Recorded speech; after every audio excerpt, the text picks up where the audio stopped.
a todos.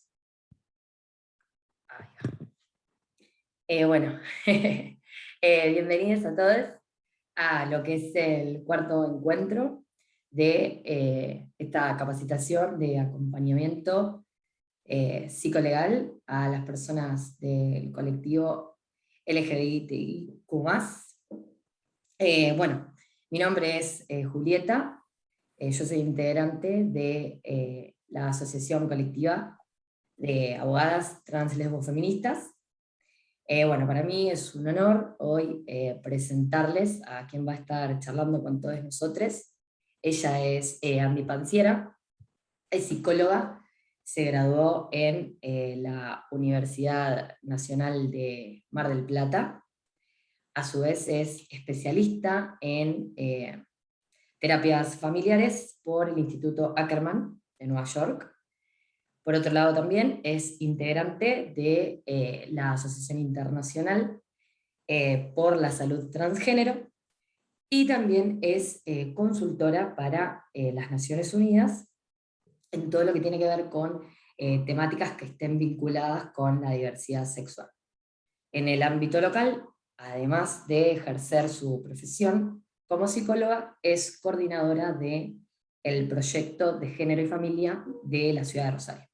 Así que bueno, Andy, te damos la bienvenida, te agradecemos desde el momento cero la buena predisposición y haber aceptado y estar acá hoy con todos nosotros. Cuando quieras, te cedo la palabra. Lo único que les quiero pedir es que en el caso de que quieran hacer alguna pregunta, o levanten la mano o la hagan por el chat. Así que, bueno, es para una cuestión de organización. Cuando quieras, Andy. Bárbaro, gracias Juli, bueno, gracias Dai, bueno, muchas gracias por la invitación. Buenas tardes, noches a todos, a Andy, todas, me a parece que estás todes. silenciada. ¿No me escuchan ahí? Sí, se escucha. ¿Se Ay, escucha? Ah, ahí está, ahí está. Ahí está. nada puede malir sal, dijeron. Papá era yo. Bien, les quería comentar, bueno, la alegría y que me recebó cuando me invitaron acá. Eh, Cuando recibí la invitación, una de las primeras cosas que pensé era, bueno, si yo fuera una profesional que trabaja en el derecho, ¿qué me gustaría haber recibido cuando hubiese tenido alguna situación difícil trabajando con otras personas? Eh, Cuando me hice esta pregunta se me vinieron a mi mente algunas situaciones en las que tuve que intervenir como psicóloga acompañando a algunas personas cuando tenían que recurrir a alguna instancia de la justicia. Y les tengo que decir que en su gran mayoría de esas situaciones ese encuentro no fue bueno. Ahora a mi mente se me vienen dos situaciones. La primera fue hace 4 años ya, donde había una mujer transgénero que quería adoptar a una niña. Y cuando se analiza ese pedido, la jueza le pide a Ruaga, al registro de adopciones, que le generara una pericia a esta mujer trans para ver si la identidad de género de esta mujer trans iba a interferir en el desarrollo de la identidad de género de la niña. Por supuesto, como este pedido fue a Ruaga, en vez de hacer la pericia, hicimos otro trabajo con la jueza y bueno, le dimos otro formato. Pero para hacer esa intervención hubo no solamente que tener la información y la especificidad, sino también que poder hacer todo un trabajo colectivo interdisciplinario. Y otra situación, ahí cuando Juli comentó de la experiencia del proyecto Género y Familia, que coordino, el proyecto Género y Familia, les podría estar hablando 6 horas de eso, pero básicamente es una iniciativa para acompañar a las personas que en la niñez y en la juventud, que no se encuentran en comodidad con el género que les fue asignado al momento de nacer, puedan recibir este acompañamiento para vivir una vida libre de violencias y según sus necesidades. En el acompañamiento de niñeces trans muchas veces me pasa que alguna de las partes que tienen la responsabilidad parental se encuentran en desconformidad, no se encuentran de acuerdo, no acompañan la búsqueda y de la autopercepción del niño, la niña en el niñe, y muchas veces cuando una parte acompaña, por ejemplo, para iniciar un cambio de DNI y la otra no, bueno, ahí vamos a tener un encuentro con la justicia. Eh, Hace poco me tocó acompañar a una familia en la cual la mamá de esta nena que acompañaba, Julián. como, ella como mujer había recibido violencia por parte del padre de esta niña trans y que por eso se habían divorciado y que ella como mujer nunca había sido cuidada por la justicia en sus pedidos de órdenes de restricción y demás. Y a la vez ahora que esta niña estaba pidiendo el DNI, este padre había recrudecido en su violencia, entonces a mí me tocó acompañar a que la niña declarara para pedir que se tomara el cese de hostigamiento y que se limitara la responsabilidad parental. De nuevo, tuve que aprender un montón de la parte legal, me falta un montón todavía, y por suerte tengo aliadas muy valiosas que me acompañan en este trabajo que puede ser muy duro. Eh, pero para que esta niña pudiera declarar, había que saber cómo acompañarla para que pudiera dar esta declaración, para que la ansiedad o para que la angustia no las desbordara, y a la vez para asegurarme que la persona que le iba a estar haciendo estas preguntas, les hiciera preguntas que fueran pertinentes y que fueran respetuosas y apropiadas para el nivel de desarrollo de esta niña. Agradezco que empecé a ver que las cámaras empezaban a encender. La idea de este encuentro es esto, es que podamos compartir. Así que yo preparé data, la idea es compartirla, la idea no es hablar en un lenguaje que solamente entienda el público, sí, o sea, al contrario, es todo para el otro lado el objetivo. Si no se entiende, me preguntan si hay alguna iniciativa, alguna búsqueda que ustedes tienen y que sienten, creen que no pudimos hablar al respecto, me gustaría poder escucharles también. Y de nuevo, si en algún momento quieren hacer una pregunta, se desmutean, preguntan, si no se animan, escriben en el chat. Bien. Antes de arrancar, quería hacer una pequeña dinámica, juego, que cuando coordino grupos de familias de niñeces y juventudes trans tiendo a hacer. Sobre todo esta dinámica la vamos a hacer ahora de acuerdo al Zoom, que es distinta cuando estamos en persona. No sé si escucharon hablar de la noción del concepto de interseccionalidad. Básicamente la concepción, la noción de interseccionalidad es que las personas que estamos inmersas en este sistema y este paradigma del cual les voy a hablar dentro de un poquito, pero que seguramente que si se están participando en este espacio, seguramente ya algún acercamiento tengan, de cómo el patriarcado, la neocolonialidad, ejerce formas de violencia de formas distintas hacia las personas de acuerdo a esta identidad. Y que esa violencia puede incidir en formas distintas y que muchas veces distintas formas de violencia inciden en un mismo sujeto político. Como en el ejemplo que yo les comentaba anterior del caso de la niña trans. En el caso de la niña trans, que yo les comentaba, está siendo violentada por ser niña y a la vez por ser transgénero. ¿Sí? O sea, la interseccionalidad es un modo de lectura que nos va a permitir poder visibilizar y dar cuenta de cómo pueden coexistir estas formas de opresión. Una forma de poder operativizar esto para democratizar los vínculos, para democratizar el espacio y también visibilizar violencias invisibilizadas, es este principio que les voy a comentar, esta forma de acercarnos y de vincularnos, que se llama localización social. La localización social consiste en que la persona que está ofreciendo y sosteniendo este espacio de acompañamiento, sea cual fuere, de medicina, de derecho, de psicología, etc., va a poner por sobre la mesa la intersección que compone su propia identidad. Y a la vez va a ofrecer la oportunidad para que la otra persona también pueda presentar la intersección que componen a esa persona. Y que a partir de ese encuentro tengamos la posibilidad de ver qué cosas nos van a permitir estar juntos y comprendernos, y qué cosas por ahí van a ser cosas con las que tenemos que trabajar. ¿Sí? Yo lo tengo bastante aceitado, la forma por ahí de hacerlo por Zoom, un poquito más dinámica. Me gustaría que se puedan renombrar de acuerdo al modo en que les gustaría que les llamen en este espacio y de acuerdo a los pronombres con los que quieren que les llamen. ¿Cómo renombrarse? Si están desde una compu, ponen el cursor sobre la derecha en la ventanita de su cámara y aparecen 3 puntos suspensivos. Tocan los 3 puntos suspensivos y la última opción es renombrar. Entonces ahí pueden modificar de acuerdo a su nombre autopercibido y a sus pronombres. Yo ahí lo estoy haciendo. Si están desde el celu, lo van a tener en la opción de participantes, cliquean ahí y se les va a desplegar como una listita con los nombres de todas las personas. Ahí, de nuevo, buscan su nombre, ponen más y luego renombrar. ¿Sí? Y ahí lo van a tener.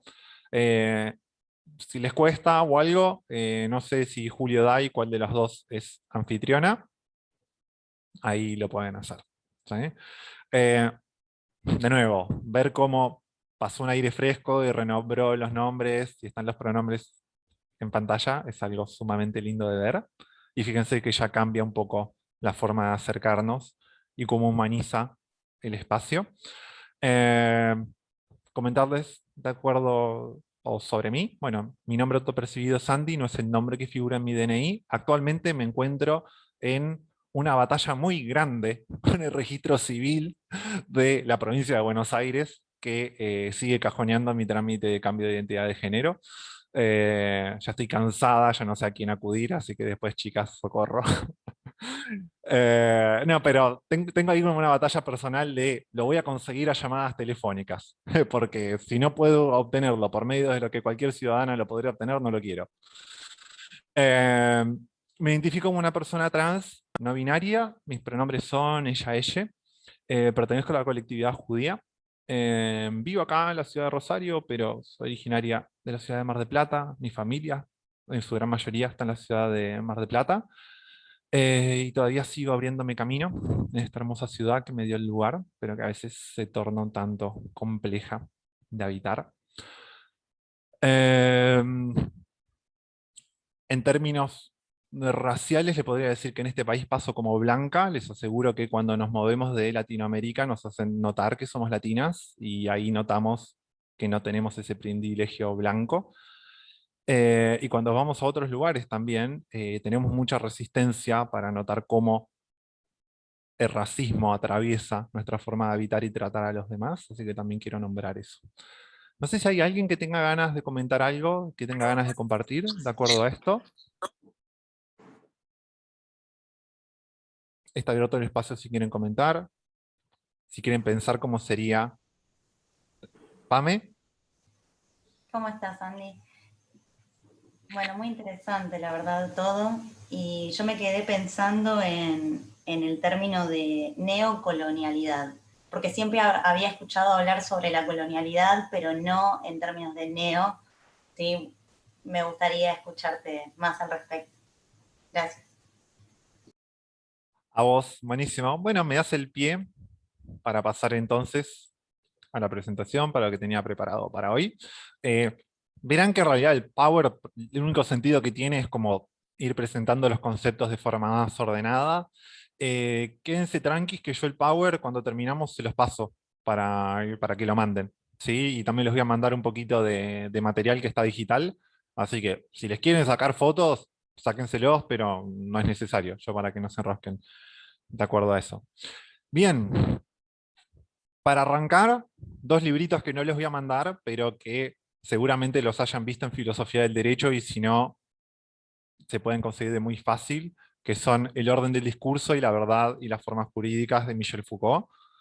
Desde la lectura y los cursos que hace del pensamiento de Michel Foucault que hace el maestro Gilles Deleuze, nos va a decir que cada momento histórico, que cada formación histórica nos va a mostrar, va a visibilizar lo que puede. Y que vamos a encontrar en cada formación histórica esculturas de luz. Vamos a encontrar formas de visibilidad. Y de acuerdo a esto, la idea es poder empezar a advertir que detrás de cada teoría, detrás de cada concepto, hay un conjunto eh, interconectado de nociones, que cuando no se explicitan están ahí de todas maneras y cooperan en un momento histórico dado.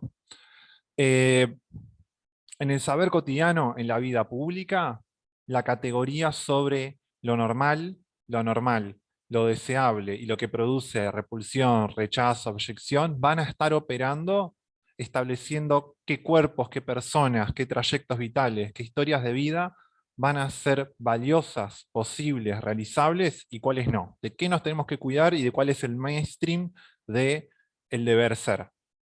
Cuando íbamos a la escuela y éramos peques, nadie quería ser cartonera.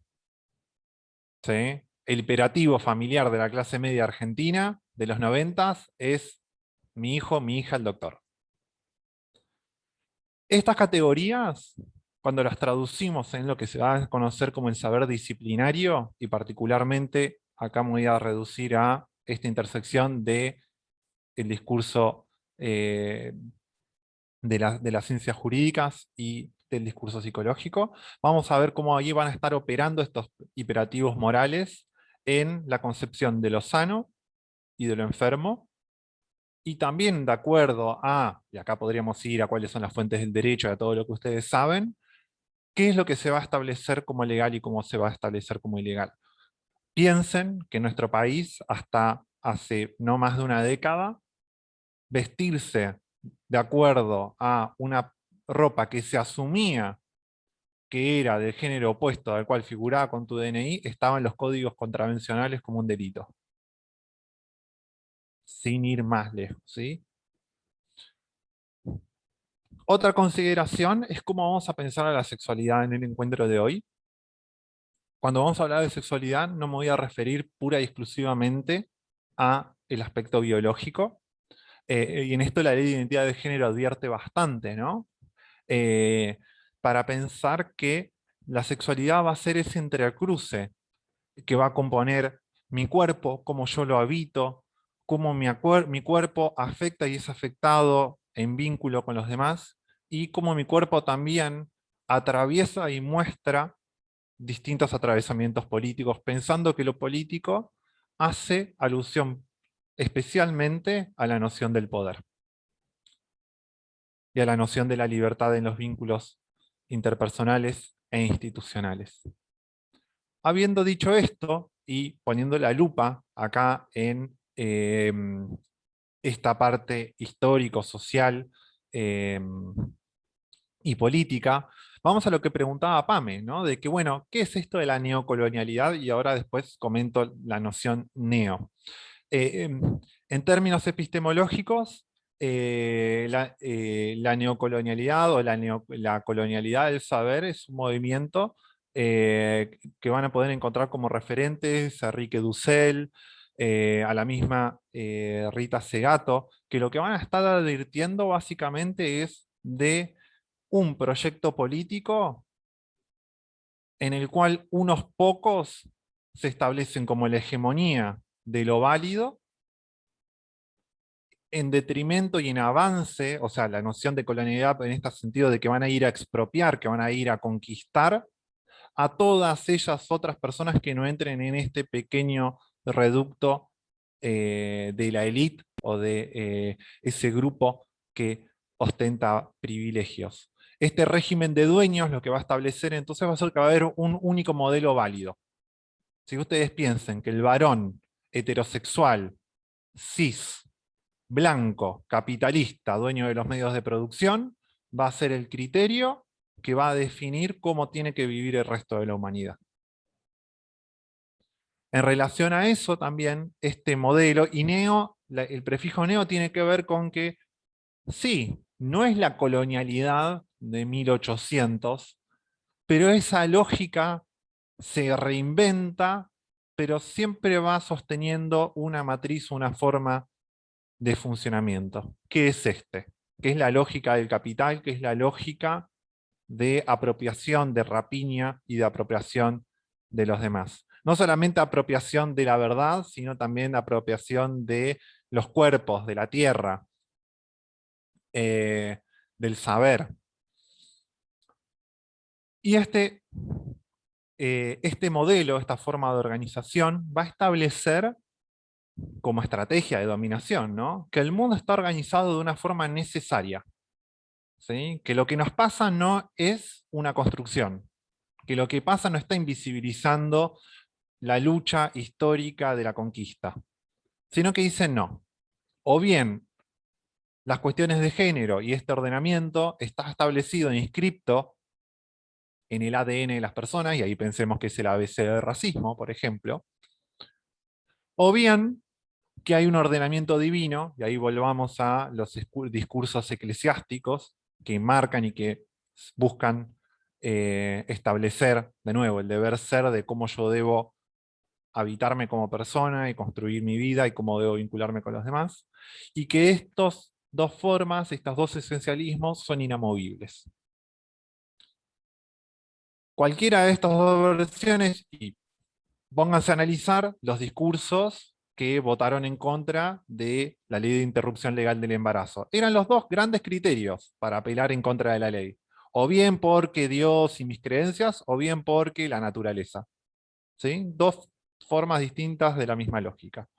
Eso nos conduce a una lógica de clasificación binaria del género, en el cual el mundo está dividido en hombres y en mujeres,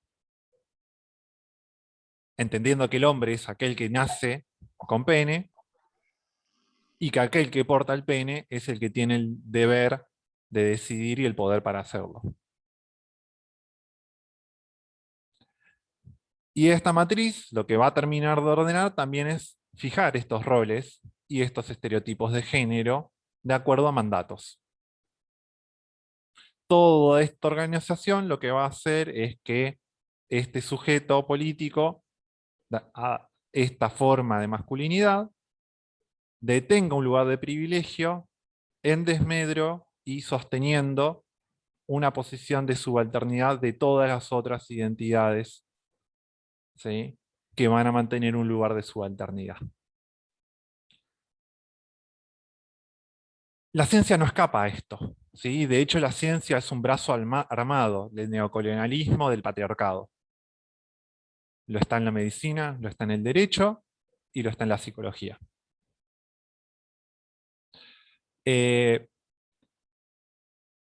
Está presente en los tres discursos, pero yo me voy a detener particularmente a un discurso que históricamente fue el mismo, pero que después se separó, que es la medicina y la psicología nacen de la misma rama, que fue el movimiento de patologización, ¿sí? Fíjense que es consecuencia lógica esto que les estoy comentando, que toda aquella persona que no cumpla con el mandato de masculinidad o con el mandato de feminidad, y con este criterio universal de que se presupone que toda persona debe ser heterosexual y que toda persona debe desarrollar su género de acuerdo a lo que se les asignó al momento de nacer. Quédense tranquilos que ahora esto lo voy a masticar un poquito más.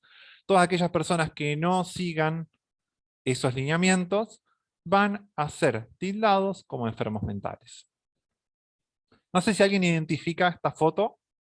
De acuerdo al auditorio en el que hablo, a veces se ubica o no, y a veces me estoy dando cuenta que tiene que ver con que pasan los años y yo me pongo mañosa. El método Ludovico de la naranja mecánica. ¿Querés contar, Vale? Eh, sí, el personaje principal tenía algunos problemas con la ley y la forma que encontró la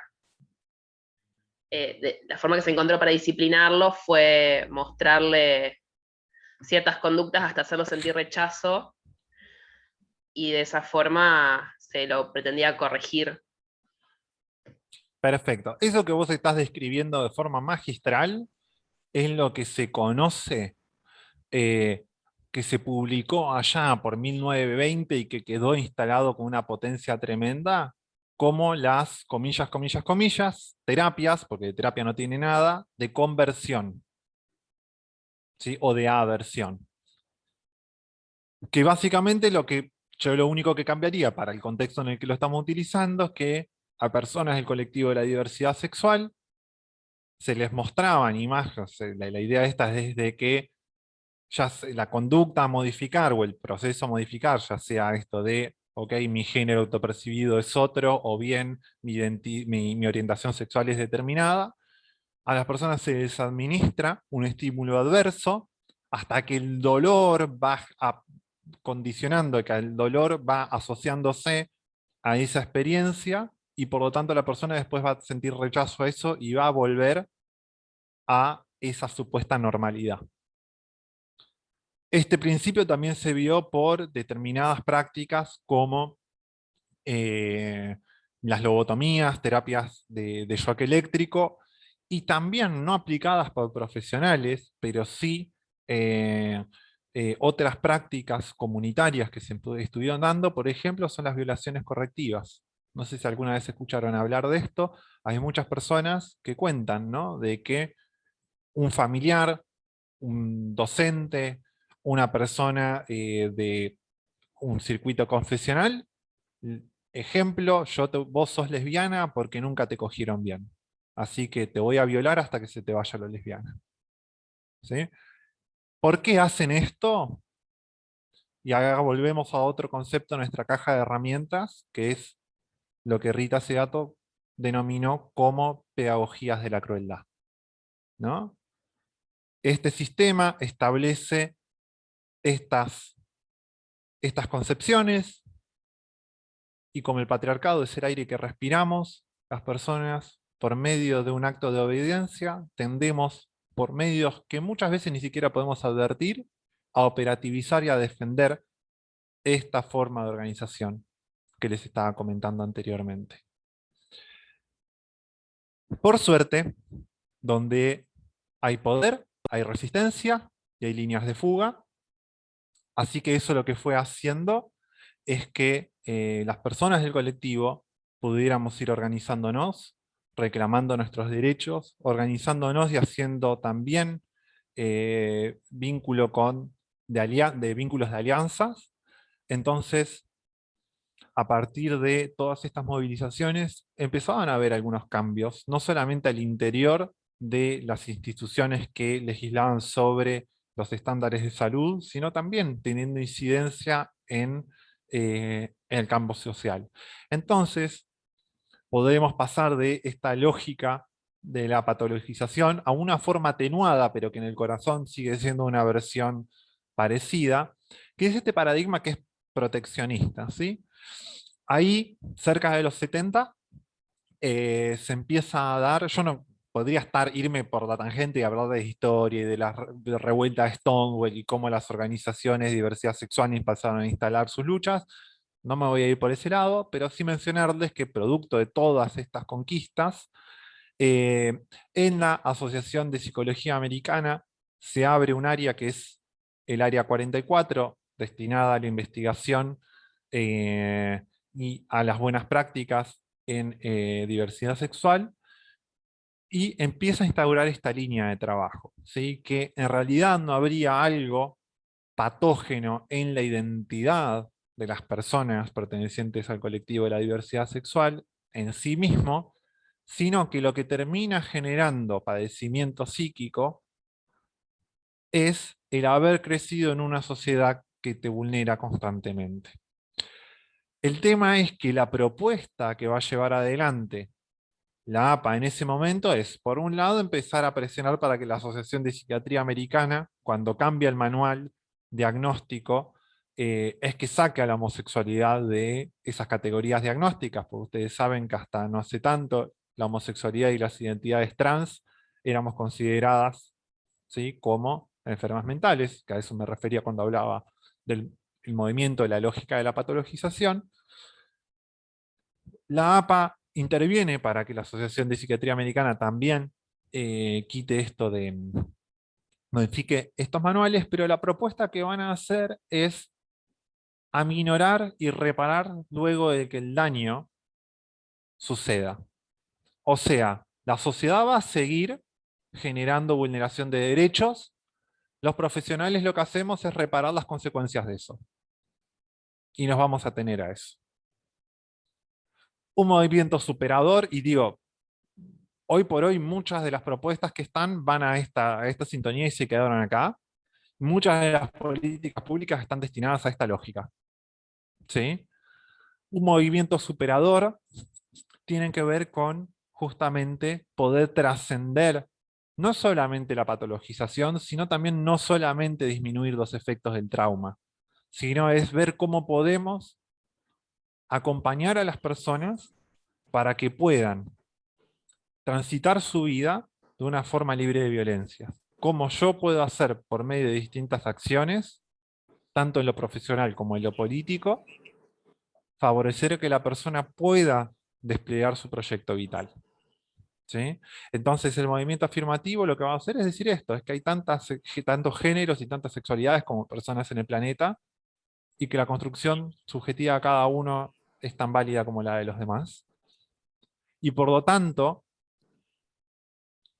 lo que va a postular este movimiento afirmativo va a ser, primero, poder interrogar y poder problematizar todo fenómeno y todo el escenario social de acuerdo a la perspectiva de género, que decir perspectiva de género y diversidad, gente, es una tautología. ¿Sí? No existe perspectiva de género que no contemple la diversidad. ¿Sí? Pero sí la perspectiva de género acompañada y complementada con el enfoque de derechos humanos. ¿Sí? Que ahora le vamos a pasar a charlar un poquito dónde se va ese punto en el cual ambas profesiones, ambos roles se complementan y nos fortalecemos mutuamente. Además de este enfoque, desde esta perspectiva, desde este lugar, es que las personas que vamos a acompañar podamos justamente hacer este trabajo de problematizar todos aquellos constructos, todos aquellos atravesamientos, todo ese tóxico que recibimos a partir de nuestros trayectos individuales, institucionales, cómo este patriarcado fue impregnando nuestras células y cómo nosotros terminamos reproduciendo formas de violencia que muchas veces no nos damos cuenta. ¿Sí? Entonces, cómo a partir de ese trabajo de deconstrucción podemos ser aliados, aliadas, aliades y ponernos al servicio de que esta persona pueda desplegar su proyecto de vida de la mejor manera posible. Y además, y esto también marca la diferencia, que es conocer no solamente la sensibilización, que es muy importante, ¿no? La sensibilidad cultural, sino también poder conocer las problemáticas específicas que gays, lesbianas, bisexuales, personas no binarias, trans, intersex, queer, tienen a lo largo de su ciclo vital. Voy a hacer una pequeña pausa acá, para ver cómo están los rostros. Preguntas, resonancias, comentarios. ¿Vamos bien?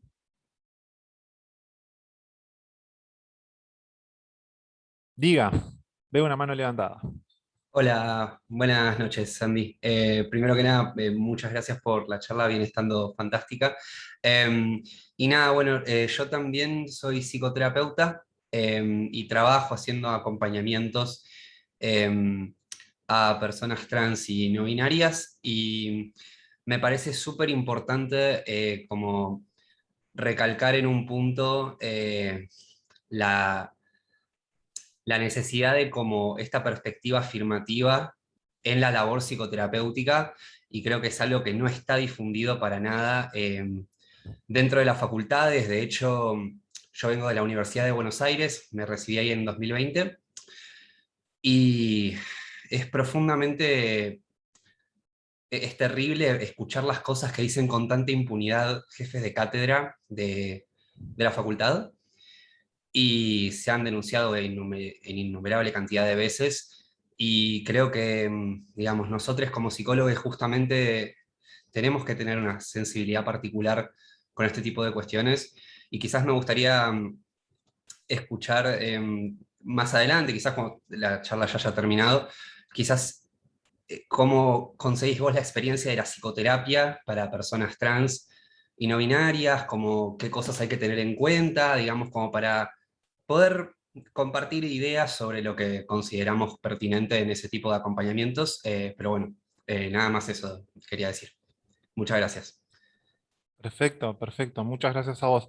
Va a haber varias consideraciones y vuelvo acá a lo que comentaba al principio, cuál fue mi motivación, que tenía que ver con cómo podemos construir un vínculo que sea saludable, respetuoso, empático.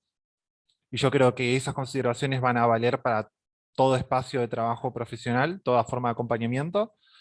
Una de las cosas también que hablaba con Juli cuando estamos pensando este espacio es no pensar que el rol, yo creo que esta consideración, y también tiene que ver con la formación que recibimos, que no, así como no toda abogada, abogado, abogade, el ejercicio de su profesión exclusivamente tiene que ver con litigar, no toda intervención psicológica tiene que ver con terapia o psicoanálisis. Entonces me parece que también problematizar desde ahí hay un montón que podemos hacer desde otros espacios. Eh, el tema de las facultades es atroz y yo creo que las organizaciones estudiantiles y las organizaciones de profesionales tenemos también una incidencia muy importante ahí. Creo que también tenemos mucho para trabajar con los colegios, con las colegiaturas, que deberían ser órgano de aplicación y monitorear justamente el ejercicio de ética de la profesión. Y acá vuelvo también a los que mencionaba del concepto de la pedagogía de la crueldad.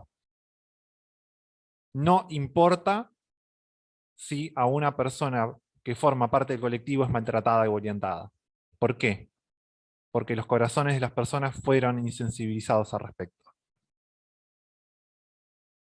¿Sí? O tomando las palabras de Hannah Arendt, el otro se trata de forma desubjetivizada. ¿Sí?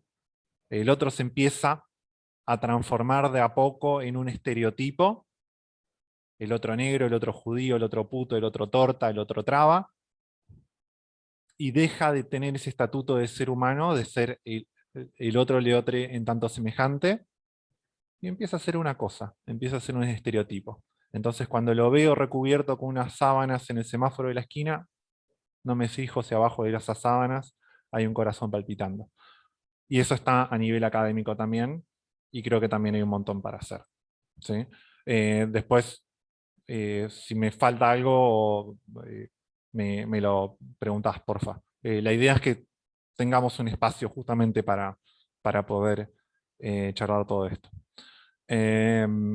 Avanzo un poquito más, vamos por ahí a algo de la intersección, cómo poder pensar lo legal desde esta perspectiva subjetivizada, si se quiere, y de ahí cómo vamos a estos otros aportes, recomendaciones interpersonales. Bien. A múltiple nivel, y les voy a pedir, por favor, que me tengan paciencia con esto y que sepan que voy a transmitirlo con imperfecciones y con errores conceptuales. Lo traigo acá sabiendo que muchas veces piensen que esto se lo transmito a psicoterapeutas que no tienen la más pálida idea de lo que es el enfoque de derechos. Ustedes seguramente tengan mejores recursos para transmitirlo que yo, pero sí quería transmitir esto que es un lugar común al cual encontrarnos. ¿Sí? Trabajar desde un enfoque de derechos es donde nos permite llegar a la buena práctica. ¿Sí? Cuando una compañera hace poco me dice, Chandy, tengo que acompañar a esta pareja de mujeres que quieren tener una familia y que la obra social no quiere reconocer la ley de fertilidad asistida, ¿sí? Yo ya sé de qué me está hablando ese. Yo necesito, Andy, que vos me hagas un informe explicando por qué esto es violento. Entonces yo voy a tomar el enfoque de derechos, sabiendo que cuando hay una violación de derechos no puede haber salud mental. ¿Sí? ¿Por qué? Porque el enfoque de derechos nos da el piso para tener una vida digna. Entonces, yo como profesional de la salud lo que voy a hacer es traducir estas garantías de acuerdo a cómo el incumplimiento, la vulneración de derechos impacta en o bien malestar o bien que se obstaculice el proyecto de vida. Puede que ya conozcan esto, puede que otras personas no, y acá vuelvo a lo que comentábamos recién, no se da en todas las universidades. Lamentablemente no tenemos una convención específica de derechos humanos que aborde y que garantice los derechos de la diversidad sexual. Lo que sí tenemos es este recurso que son los principios de Indonesia, o los recursos de Yogyakarta. Si lo googlean, está por todos lados, que básicamente lo que hace estos principios es que en Indonesia se juntaron un montón de personas, activistas de distintos países del mundo, para dar cuenta cuáles eran las violaciones a los derechos humanos de las personas del colectivo de la diversidad sexual, y lo que hicieron fue repensar la convención en clave de género y diversidad sexual. Entonces, cuando hablamos de derecho a la propiedad privada, bueno, ¿cómo este derecho se vulnera hacia personas del colectivo? El derecho de la vida, el derecho a la seguridad personal y cada uno. Sabiendo que cuando podemos reforzar el paradigma de derechos humanos, después traducirlos en legislación local es mucho más fácil, ¿sí? Es decir, esto después se termina traduciendo en principios y recursos para la militancia. En lo que es de nuestro país, este es un breve resumen, podría poner muchos más, pero ustedes lo que van a encontrar es que el marco legal está totalmente desperdigado y que va a recaer sobre cada cual de ustedes en poder empezar a encontrar esos puntos de entrecruzamiento, ¿sí? Por ejemplo, yo voy a tomar la ley de identidad de género. La ley de identidad de género establece consagra como derecho que la identidad de género no es un asunto del Estado, o no es una atribución del Estado, sino que es un derecho de las personas, y que lo que el Estado tiene que hacer es reconocer el derecho de esta persona. ¿Sí? El Estado lo que tiene que hacer es, uno, reconocerlo en toda la documentación, en cada instancia institucional, y a la vez también tiene que garantizarnos la protección. ¿Sí? La ley de identidad de género, por ejemplo, va a establecer el trato digno hacia las personas trans. A la vez, la ley de identidad de género, en uno de sus artículos, va a establecer el derecho a la salud, y va a establecer prestaciones que el Estado tiene que garantizar y que después todas las instituciones de salud van a tener que garantizar. Cuando se establece también el derecho al acceso a la identidad y al respeto de la identidad, se va a dejar muy claro que las personas, por ejemplo, para hacer un cambio registral, no tenemos que previamente contar ni con autorización de un juez, ni con un certificado de salud mental. Ahora, este derecho se vulnera muchas veces, ¿sí? Y acá volvemos a la noción de interseccionalidad.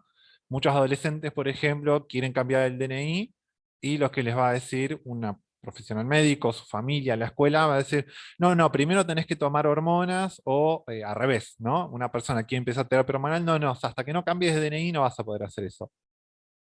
¿De dónde lo sacaron? ¿Sí?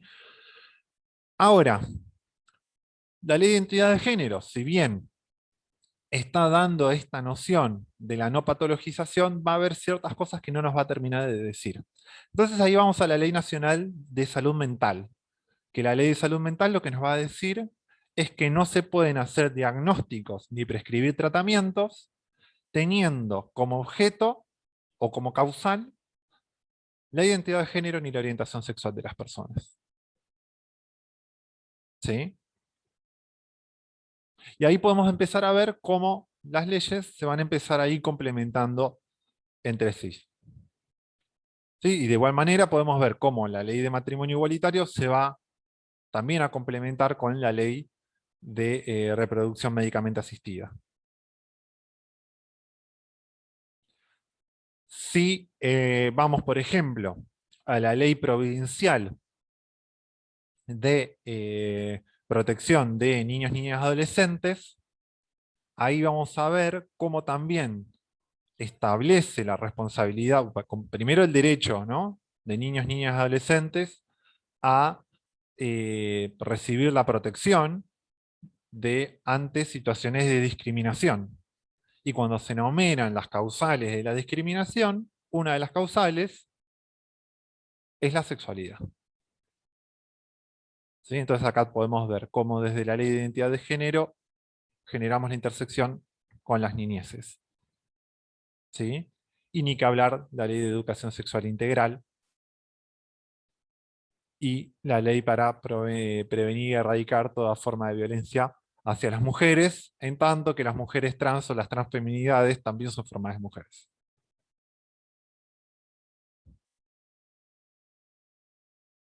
La ley antidiscriminatoria nos quedó un poquito vieja, porque si bien la ley establece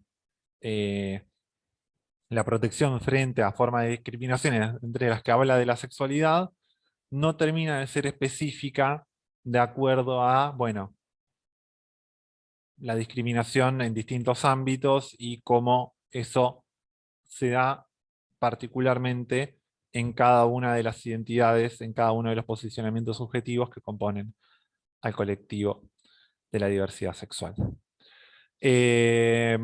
Bueno, de acá, de cada ley, podríamos ir desgajando las problemáticas y cómo cada problemática nos estaría dando un punto de laburo determinado. Si quieren tomarse un segundito para ver, no sé si ustedes son profesionales, si son estudiantes, si vienen con otra inquietud, si en su práctica, en su vida, tuvieron que trabajar en alguna situación, se sintieron interpelados, interpeladas, interpelades. Nada, si quieren, en el momento que vamos a tener dentro de un rato, la idea es que podamos comentar, reflexionar y trabajar un poquito al respecto. Bien. Para algunas personas esto por ahí sea nuevo, para otras personas va a ser un tanto redundante. La idea es, yo les voy a mostrar el modelo con el que trabajo yo. Así. Hay modelos mejores, hay modelos que académicamente son mucho más sofisticados. Yo me defino como una praxióloga inmunda. Cuando tengo que trabajar con una persona de 60 años y una niña trans de 5 en el consultorio, utilizo un modelo de trabajo que nos permite que todos nos entendamos. ¿Sí? Muy probablemente ustedes vayan a ver los diagramas que les voy a presentar ahora en las redes sociales dando vuelta. Lo que pasa es que se tomaron de forma aislada lo que es parte de un modelo integral de trabajo. Yo les voy a mostrar a la persona de jengibre. La persona de jengibre es un recurso que desarrolló un amigo que es comunicador social, que vive en Estados Unidos, se llama Sam Killerman. Él es artista inicialmente, después se dedicó a la comunicación. Y básicamente tiene un manual que en Argentina llamaríamos de educación popular, pero bueno, en Estados Unidos, que básicamente lo que hace es trabajar justamente en el enfoque de derechos y cómo trabajar para implementar la noción de género y de justicia social. ¿Sí? Yo voy a tomar una partecita de eso, valiéndonos de lo que estuvimos compartiendo anteriormente. Y básicamente a propósito, ahí tienen la referencia arriba. Queda horrible en la slide, pero bueno, ahí tienen el manual si quieren acceder. Lamentablemente no lo tradujeron. Pero si lo buscan a Sam, él también modera y tiene uno de los foros más grandes que hay de materiales educativos en materia de diversidad. Nada, se pueden bajar los esquemas, los dibujitos, las cosas, y lo van traduciendo y ya. Básicamente, la persona de jengibre lo que hace es invitarnos a pensar las distintas variables que componen la sexualidad humana. ¿Sí? Voy a empezar de una forma bastante reductiva y lineal. La idea es que lo podamos ir complejizando juntos. ¿Sí? Como les comenté, cuando llegamos a este mundo nos miran la entrepierna y de acuerdo a eso que nuestros genitales van a, en realidad, hacer alusión a, de acuerdo a cómo sea nuestra acumulación, dotación cromosómica. Si tenemos cromosomas XX, vamos a desarrollar vulva y ovario. Si tenemos cromosomas XY, vamos a desarrollar pene y testículos. Si tenemos otra configuración cromosómica, también nuestra corporalidad va a ser distinta y vamos a componer parte del gran abanico de la intersexualidad.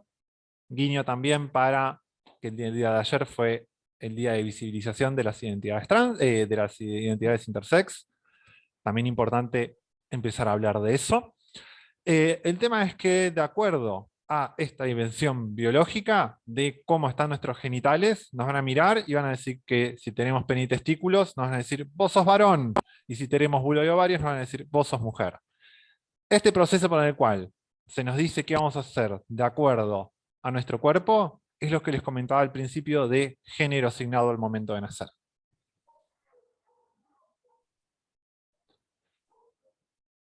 Ahora, fíjense que en el muñequito, la parte que dice sexo está señalando la entrepierna. Y la parte que dice, en este caso, identidad, ¿no? Pero identidad de género, no es lo que está entre la entrepierna, sino es que es lo que está entre las orejas. ¿Sí? Aquellas personas que se sienten en comodidad con el género que les fue asignado al nacer, las conocemos, las denominamos como personas cisgénero, con el prefijo cis con C. El prefijo cis significa alineado con.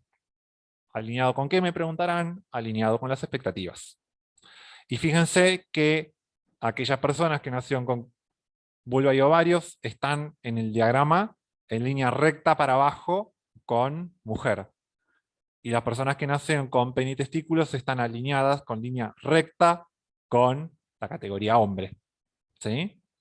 Ahora, aquellas personas que no nos sentimos en comodidad con el género que nos fue asignado al momento de nacer, y a lo largo, en cualquier momento de nuestro ciclo vital, desarrollamos una identidad de género distinta, lo vamos a denominar como personas trans. ¿Qué significa el prefijo trans? Cruzado.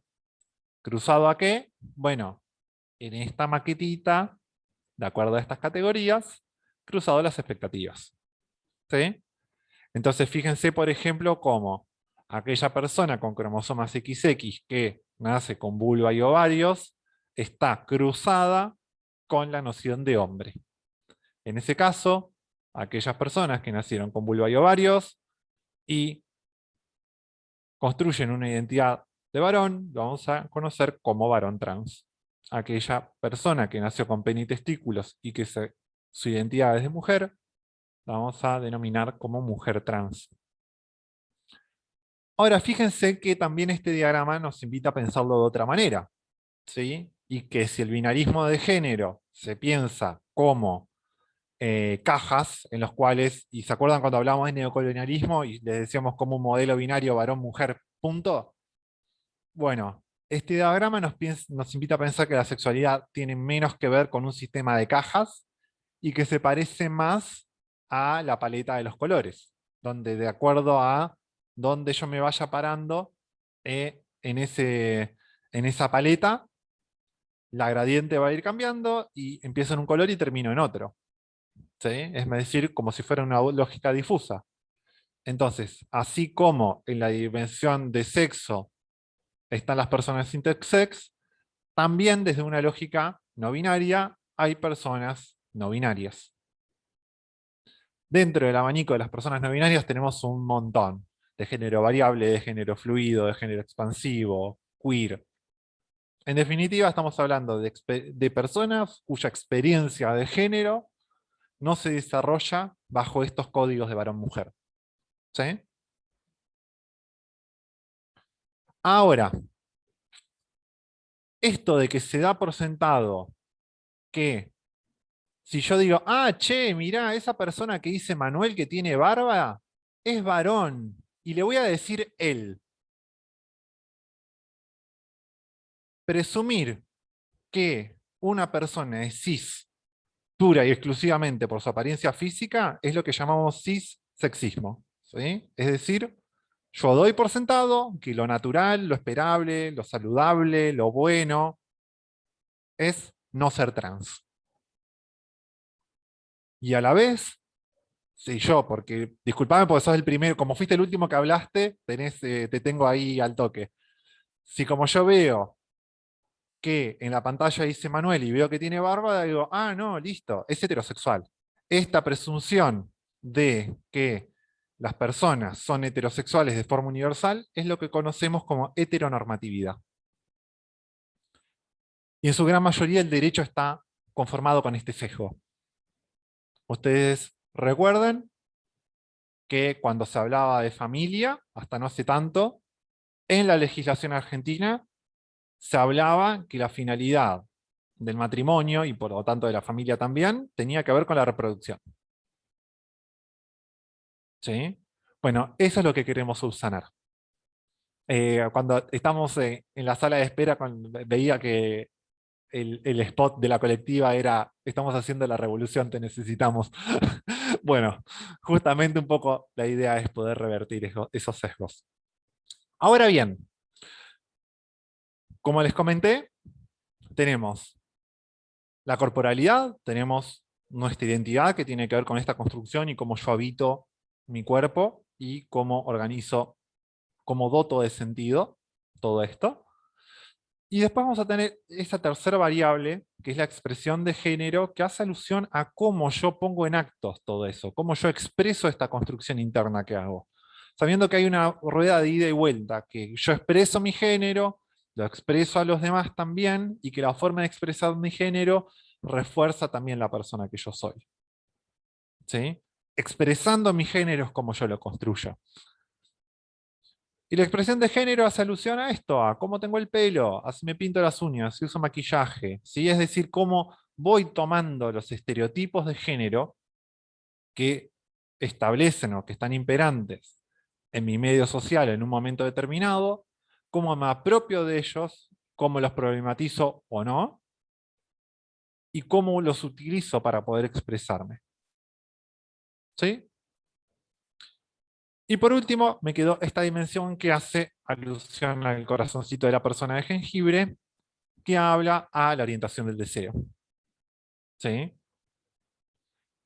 Mientras que la identidad de género, que es esto que yo tengo entre mis orejas, me dice cómo me voy a la cama, siendo quién, la orientación sexual me dice con quién quiero ir a la cama. ¿Sí? Sí, dentro de este esquemita sigo la heteronorma, bueno, aquellas personas dentro de este sistema, dentro de esta lógica, dentro de esta matrix. Sí, yo siento atracción hacia las personas cuyo género está en la otra punta de la línea, voy a ser una persona heterosexual. Sí, yo siento atracción hacia las personas de mi mismo género, voy a ser una persona homosexual, de acuerdo a cuál sea ese género, gay o lesbiana, y si siento atracción hacia ambos géneros, voy a ser una persona bisexual. ¿Sí? No, Andy, binaria, estereotipada, le estás mintiendo a la gente. Bueno, tranca. Esta fue la primera versión del esquemita de Sam, que estaba hablando para un auditorio que era bastante estrecho mentalmente. Empezaron a haber problematizaciones, entonces apareció la versión 2.0 de la persona de jengibre, que lo que decía es, che, fíjense que yo puedo interpretar de acuerdo a este esquema que ser varón es lo contrario a ser mujer. ¿Por qué? Porque uno está en la punta y el otro está en lo otro. Bueno, no. Entonces lo que él hizo fue agarrar cada una de esas variables y separarlas en dos vectores que no son para nada contrario. ¿Sí? Entonces ahí tenemos que las identidades pueden ir más para un lado o más para el otro y que no hay relaciones de tensión ni de contradicción. Y a la vez, otro avance muy interesante fue que se piensa la orientación sexual como con dos vectores en sí mismo. Pensando en que yo puedo tener atracción erótica hacia determinadas personas y atracción afectiva hacia otras. Yo me puedo considerar como una mujer heterosexual, pero que siente atracción o que le gusta realizar prácticas sexuales con otras mujeres y que no se autopercibe como lesbiana. Y este es el momento que quiero frenar la presentación para ver las caras. Y esta es la parte divertida de que esta capacitación sea a la noche, ¿no? Yo estoy con mate, ya podríamos abrir una birra a esta hora.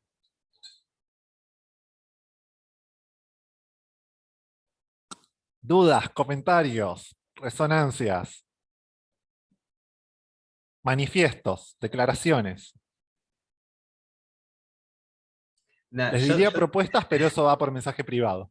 yo te hice así porque literalmente, como lo que dijiste, eso de esa persona es Manuel, tiene barba, es un varón, es tipo literalmente lo que estoy viviendo ahora. Nada, y para mí es muy loco porque, o sea, el otro día fue la primera vez que me animé a decirle a una persona que me estaba atendiendo en un local, tipo, no me digas caballero o señor porque soy una persona no binaria, y fue como uf, un montón. Wow. Y realmente fue un montón para mí, como que no puedo explicar lo que fue eso y como que me inspiró mucho también, me inspiró muchísimo este curso y el anterior que se hizo acá en la colectiva, sobre todo en la noción que tiene que ver con habitar espacios. Em, y bueno, nada, para mí fue como un momento importante, pero creo que también es como que me refuerza cada vez más como que una práctica de la psicología y en la vida cotidiana en general tiene que ver con eso, con no asumir la identidad de nadie también. Bien, mira, con esta escena que vos nos estás regalando, yo quiero aprovechar, me voy a adelantar para trabajar un concepto que iba a poner un poquito más adelante, que a mí lo que me resuena con esto que vos estás compartiendo es como estas dos cosas, como que tuviste un desafío y que te pudiste sobreponer a ese desafío, ¿no? Vos me decís, che, fue un relogro poder haber hecho esto. Ahora, esa situación en la cual a vos invisibilizan tu género, o esa situación en la cual vos no te sentís seguro por mostrarte de acuerdo a lo que vos necesitás, ¿sí? Es como que no se da solamente en esa situación. En un montón de otras situaciones de la vida, el escenario de la vida pública está preparada para lugares que presumen que sos cis y que tu experiencia es binaria y que sos heterosexual. Tener que estar creciendo en una sociedad que está armada y dándote el mensaje de que vos sos una persona segunda, es lo que llamamos como estrés de minorías. El autor que desarrolló eso en el año 2003-2008, ahora no me acuerdo, Meyer, lo tituló como estrés de minorías. Esto empezó a circular, el concepto de minoría encierra un mensaje de mierda, entonces lo resignificamos, se los digo porque lo van a encontrar como estrés de minorías. En el último tiempo, con cómo nos apropiamos de este concepto, lo hablamos o lo definimos como estrés de disidencias. ¿Sí? A la mierda la noción de minoría que nos sigue sosteniendo en un lugar de sumisión. ¿Sí? Entonces pensemos esto. Hoy mismo, estaba conteniendo un pibe, trabajando un pibe, me decía, me cansé de ser valiente. O sea, sí, está bárbaro, porque sé que vale la pena, pero ¿por qué? ¿Por qué tengo que estar todo el tiempo enfrentando formas de violencia lavadas o encubiertas? ¿Por qué simplemente no puedo ir a un lugar y que me traten de forma respetuosa? Porque ¿sabes qué? Este pibe que tiene pija y que es heterosexual va y juega rugby y nadie le rompe las bolas. ¿Por qué a mí sí? ¿Sí? Ahí está, gracias por la referencia, era 2003 al final. Ese concepto por ahí es difícil de definir, pero está presente en la vida cotidiana. Cuando ustedes tengan que hacer una pericia, cuando ustedes tengan que hacer un informe, cuando ustedes tengan que explicar por qué, por ejemplo, para una persona es violenta tener que estar expuesta de forma reiterada ante una situación, este es un recurso, esta es una forma demostrarlo, avalada por la ciencia, porque hay mucha investigación que respalda y que traduce esto en situaciones concretas, y que encima empiezan a intercruzar personas que vivieron determinadas situaciones con indicadores de malestar subjetivo. ¿Sí? Avanzo un poquito más para que nos dé el tiempo. Bien, hasta acá, ABC de perspectiva de diversidad sexual, del enfoque de derechos y de algunos recursos para poder visibilizar y deconstruir la realidad cotidiana. Vamos a las recomendaciones, vamos a lo que les hablaba anteriormente. ¿Sí? Ustedes se acuerdan que cuando les hablé de movimiento afirmativo les comenté como 3 grandes ejes. El primero tenía que ver con la perspectiva, el segundo tenía que ver con el trabajo personal nuestro, y el tercero tenía que ver con conocer las problemáticas específicas.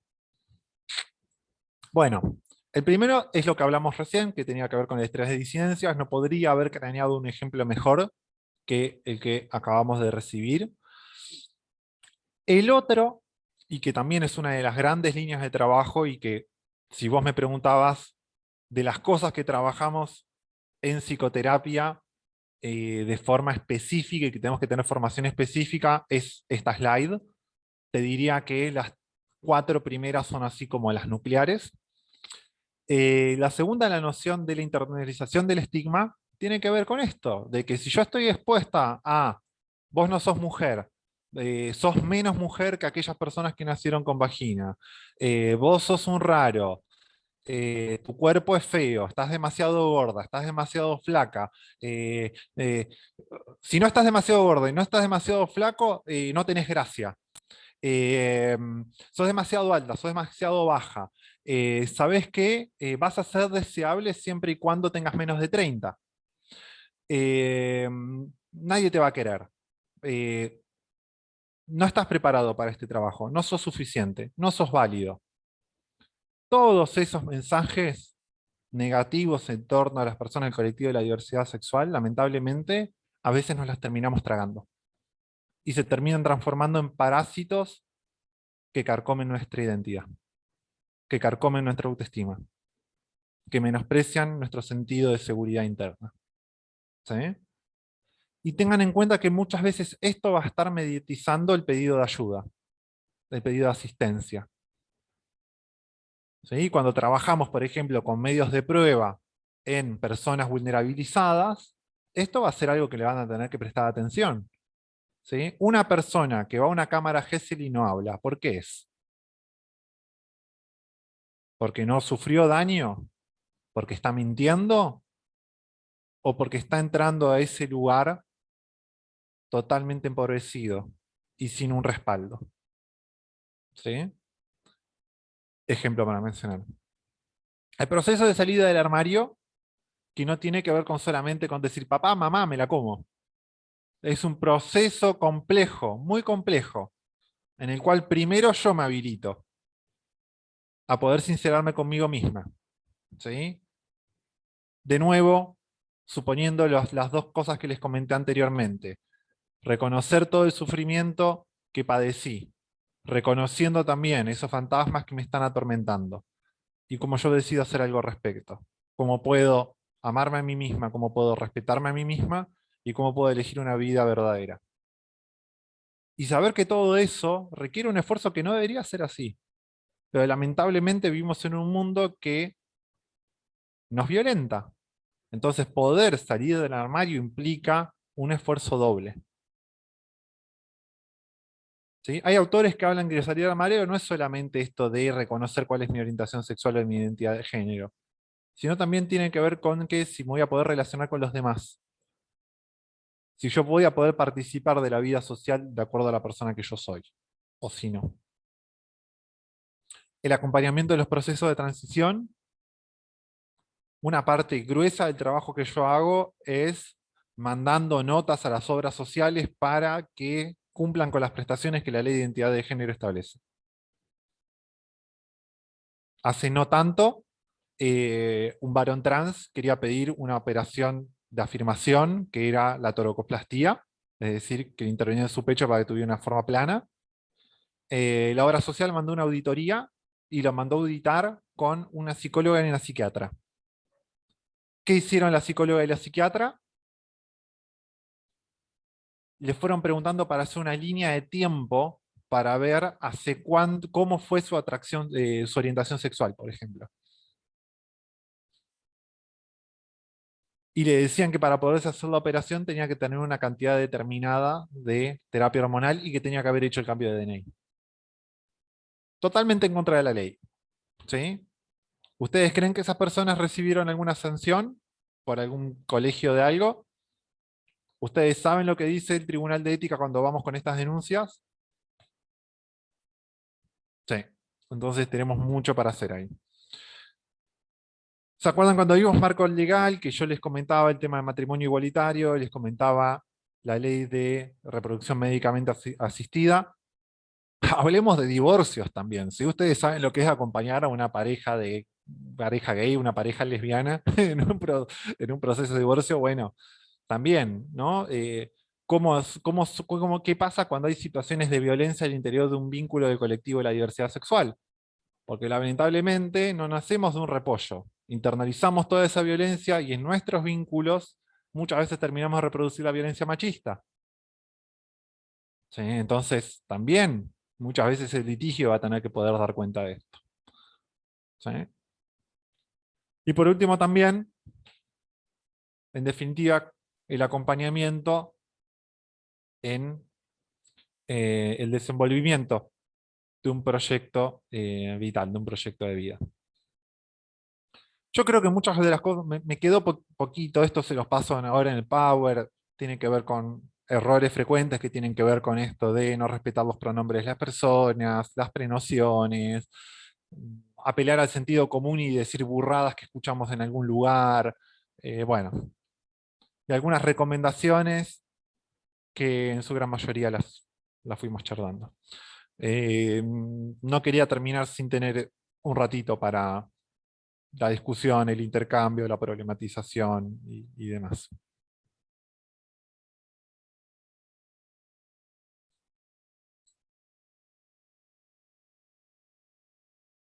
Y acá la intensa ha terminado.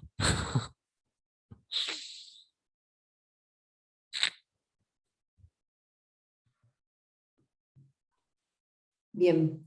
Bueno, no sé si alguien quiere hacer alguna pregunta, algún aporte, opinión.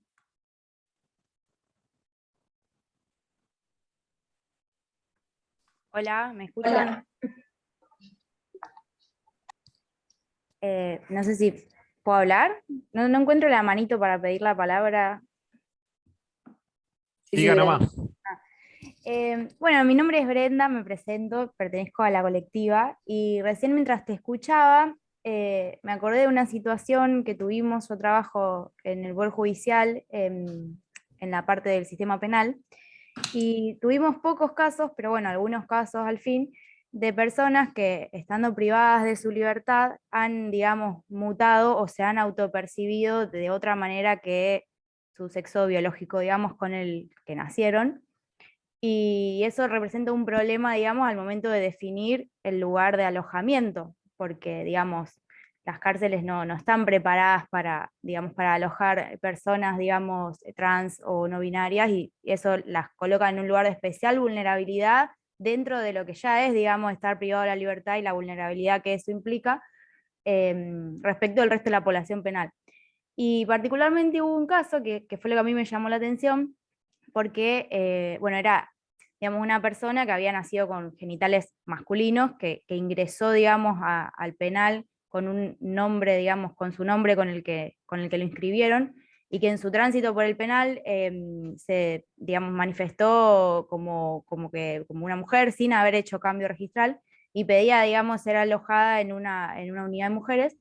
Y las autoridades del servicio no supieron qué hacer con eso, y lo que pidieron fue a los jueces que les dieran una especie como de autorización, como que se expidieran y les den el ok para alojarla o no, digamos, de acuerdo a lo que ella estaba pidiendo.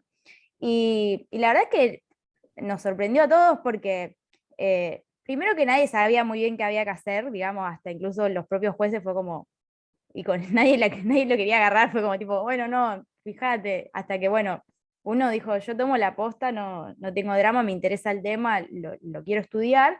Y bueno, hizo una resolución bastante escueta, digamos, no profundizó demasiado, pero diciendo que en realidad él no tenía nada que observar, digamos, no tenía nada que decir, no tenía ninguna autorización que dar. Y bueno, creo que finalmente el servicio, digamos, la pudo, digamos, alojar en una unidad de mujeres o por lo menos en un pabellón con otras personas en igual situación de vulnerabilidad, cosa de que su vida no corra riesgo ahí dentro. Así que nada, era eso, un simple comentario. Mm. Hay un proyecto interesante, estaría lindo, yo no lo conozco, por ahí existe, si existe me dicen, ¿no? Pero alguna compilación de jurisprudencia eh, afirmativa, por decirlo de alguna manera, si hay alguna idea de que, ok, sabemos fallos que sean respetuosos y en lineamiento con las necesidades de las personas del colectivo de la diversidad sexual. Eh, por términos generales, cuando la persona no hizo cambio registral, eh, se le tiene que preguntar a la persona dónde quiere estar. Eh, Hay muchas mujeres trans que por distintos motivos, y adultas, por el tema de la expectativa de vida, hoy por hoy una persona trans de 40 a 45 ya es considerada una adulta mayor, eh, que no tienen cambio registral.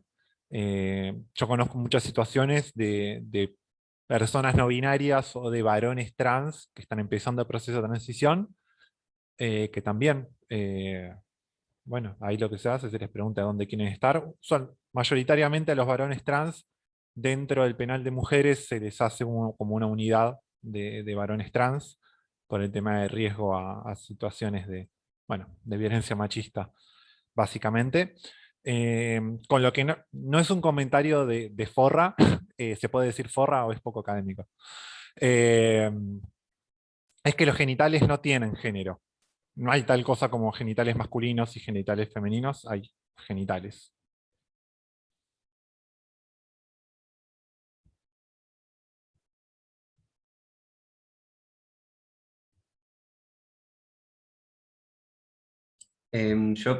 Bueno, también estoy re intensa hoy, pido la palabra una vez más, pero quería, nada, también recalcar mucho esto que dijiste de que no hay que ser una pantalla en blanco cuando se es un profesional, y creo sobre todo cuando se es un profesional de la salud mental. Em, y, digamos, justamente yo creo que pensándolo como teóricamente desde otro campo de conocimientos como lo es por ahí el conductismo, que es desde donde yo trabajo como teóricamente, en lo que es tercera ola se habla del concepto de autorrevelación. Particularmente no me parece como una locura. Esencialmente se trata de contarle al paciente qué es lo que te está pasando con lo que te está diciendo.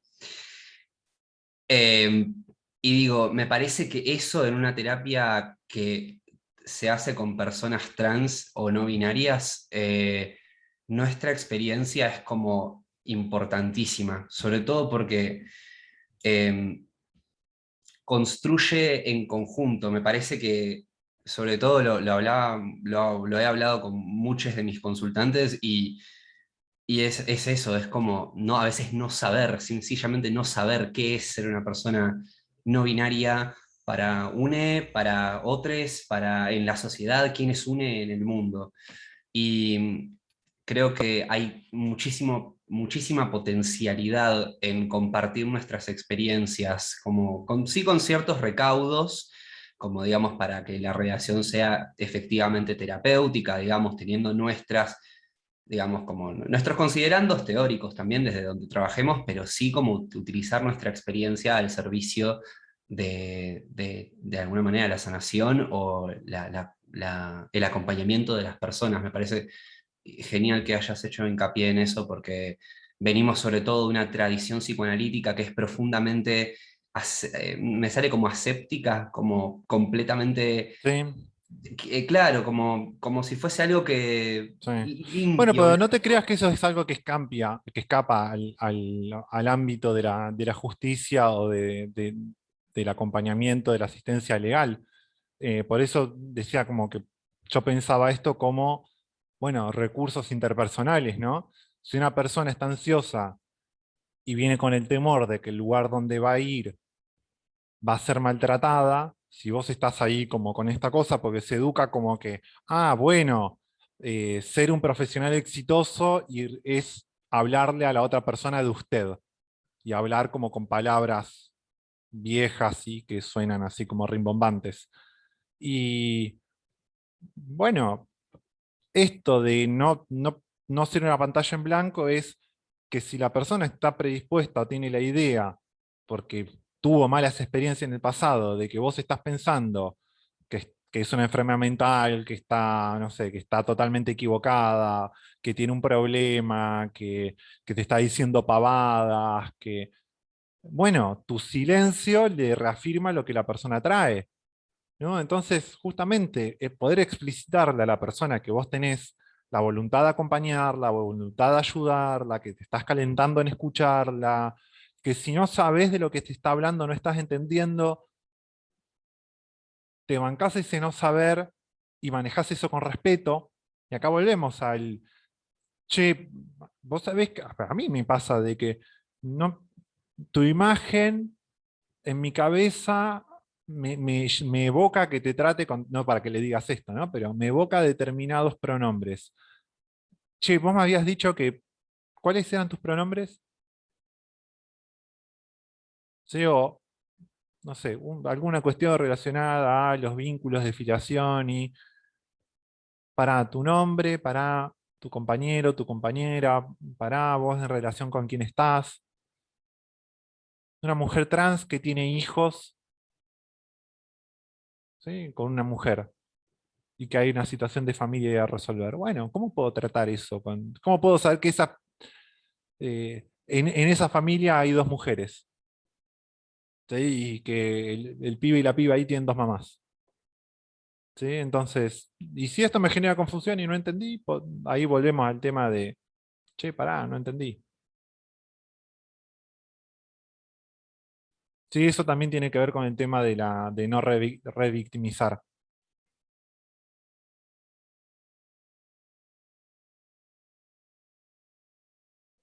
¿Alguien más? Andy, no sé si leíste el chat, tenés una pregunta de NASA Copetti.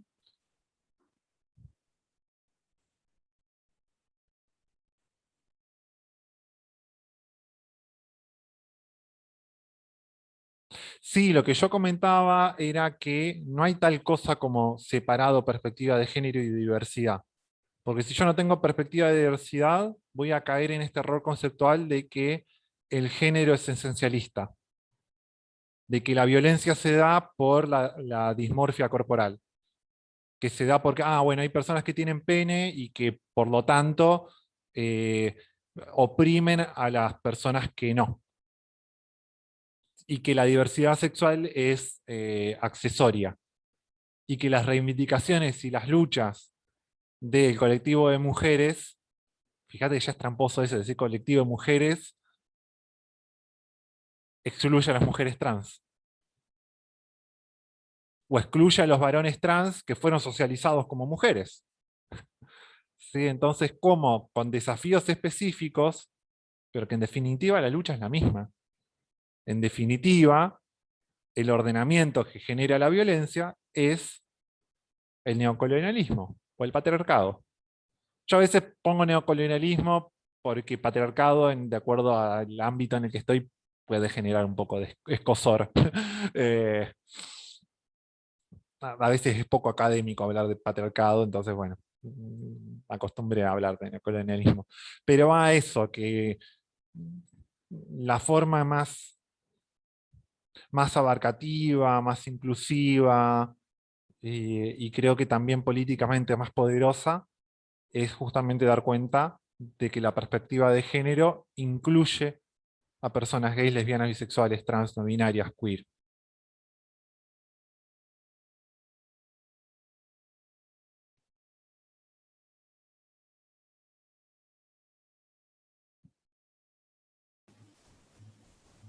Bueno, yo decir que me pareció brillante toda tu exposición.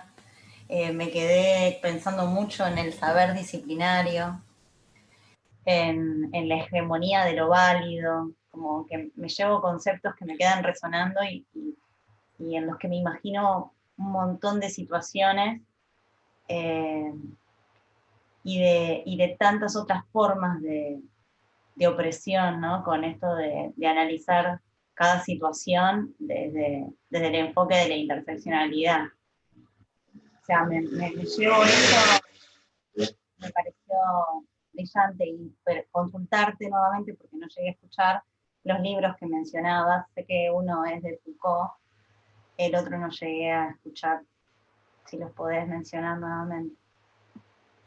Sí, no, yo los dos que había mencionado antes, así más macro, eran La verdad y las formas jurídicas, que es así un ensayo como chiquito, y el otro es El orden del discurso, que también por ahí apunta un poquito más a esa otra parte de poder deconstruir esas categorías. Son muy lindos, muy lindos. Por ahí hay que leerlos un toque despacio, pero porque son libros desgrabados, perdón, son cursos desgrabados de que Gilles Deleuze daba clases sobre pensamiento de Foucault. Son un par de tomos, hay uno que es el poder, y el otro la verdad, y el otro la subjetividad, y creo que hay un cuarto que es el deseo, que son, nada, una joya, una re joya, y que van un poquito a eso. Y yo creo que también, si bien el pensamiento de Rita fue evolucionando, yo creo que el que más se ajusta al trabajo que hicimos hoy es La nación y sus otros, que habla de, bueno, esta idea, ¿no? De cuando hablamos de ciudadanía, volvemos. La clase media alta, blancos, heterosexuales, y qué queda en los márgenes de la democracia, bueno, son esas otras otredades.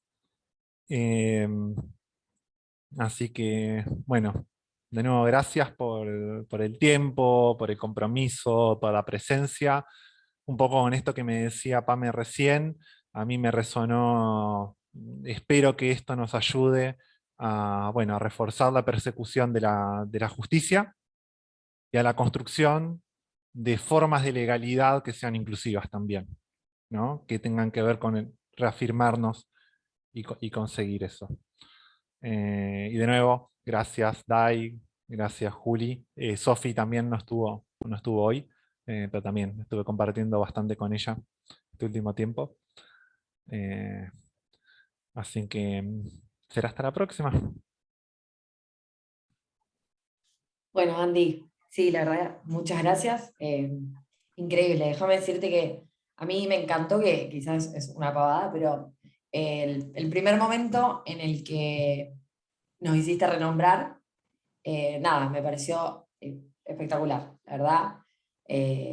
Porque bueno, viste que también se escucha mucho esto de que hay gente que está pasando por una transición o que está buscando su identidad y nada, después viene alguien y porque sea hombre le dice él. Entonces esto de que, bueno, todos podamos poner no solamente nuestro apodo, sino cómo nos gusta que nos llamen. Bueno, fue un detalle, pero estuvo bárbaro.